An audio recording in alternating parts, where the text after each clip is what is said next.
Diet plan से मुराद है क्या खाना है, कितना खाना है, कब खाना है और किस तरह खाना है। And it depends upon your status.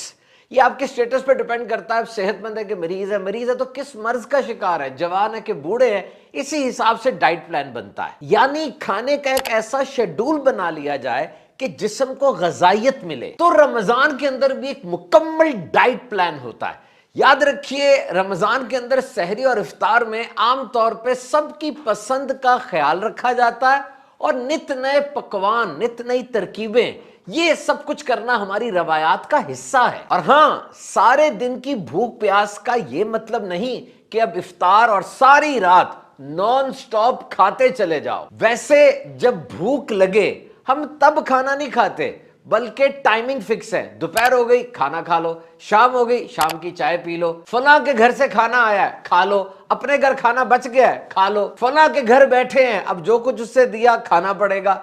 ओ भाई, जब तक भूख ना लगे खाना ना खाइए, क्योंकि भूख एक साइन है कि अब आपके जिस्म को खाने की जरूरत है। और रमजान के अंदर वक्त इफ्तार में तो भूख प्यास होती है। तो सबसे पहले how to stagger your hydration. सारे दिन की प्यास के बाद एकदम इफ्तार में ढेर सारा पानी पी लेना, ये दानिशमंदी नहीं है। 2 गिलास पानी पीजिए, उसके बाद वक्फे वक्फे से आधा गिलास 1 गिलास पानी पीते रहिए। माहिरीन ग़िज़ाइयत के मुताबिक हम सहरी और इफ्तारी में ऐसी ग़िज़ाएं इस्तेमाल नहीं करते जो सेहत बख्श होती हैं। रवायती पकवानों के साथ ऐसे खाने जरूर होने चाहिए जो सारा दिन हमें एनर्जी दें, और इनमें दही सरे फहरिस्त है।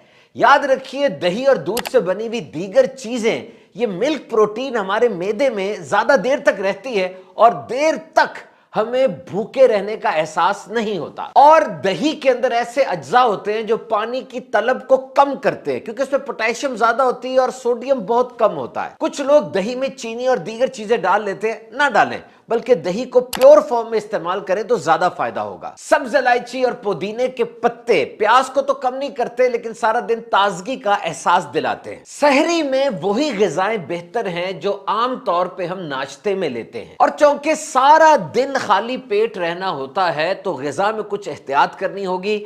याद रखिए, नमक वाली ग़िज़ाएं कम से कम इस्तेमाल करें, वरना प्यास ज्यादा लगेगी। सहरी में सादा रोटी के साथ अंडा इस्तेमाल कीजिए। अचार बिल्कुल नहीं खाना चाहिए, अचार में नमक बहुत ज्यादा होता है और इससे सारा दिन प्यास की कैफियत रह सकती है। अगर सहरी के वक्त चाय या कॉफी पीनी है तो वो ज्यादा कड़क ना हो, बल्कि दूध ज्यादा हो, ताकि कैफीन की मिकदार उसमें कम हो और इखराज वो कम हो। और ये भी याद रखिए, चाय या कॉफी बिल्कुल सहरी के आखिरी वक्त में ना लें, बल्कि कुछ पहले ले लें ताकि आखिरी वक्त में आप पानी पी सकें। तली हुई अशिया पेट पर और जेब पर दोनों पर भारी हैं। आमतौर पे जो शाम को आप हल्के स्नैक्स लेते हैं, इसी तरह का इफ्तारी में लेंगे तो ज्यादा फायदा होगा। आप तले हुए खाने और पकवान ले सकते हैं, लेकिन इसमें तवाजुन लेकर आइए। इफ्तार के 7 दिनों का एक मेन्यू बना लीजिए, इसमें चना चाट, दही बल्ले और फ्रूट चाट जरूर शामिल कीजिए। इससे आपको फलों की ग़िज़ाइयत मिलेगी और मजेदार भी होगा और सब कुछ बेहतरीन हो जाएगा। शुगर से भरे हुए खाने भी ना खाइए, इससे भी प्यास लग सकती है।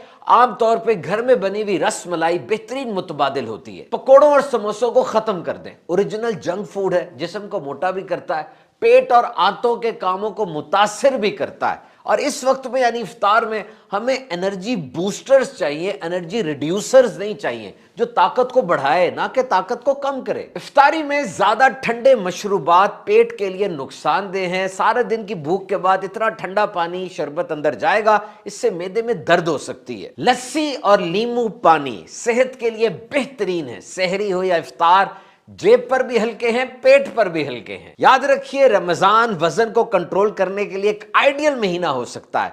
बाज लोग जबान के चटखारे पर जोर देते हैं और बहुत से लोग ऐसे भी हैं जो कि डाइट प्लान बनाकर इस महीने में वाकई सेहत पा लेते हैं। सहरी और इफ्तार में खजूर खाना सुन्नत है।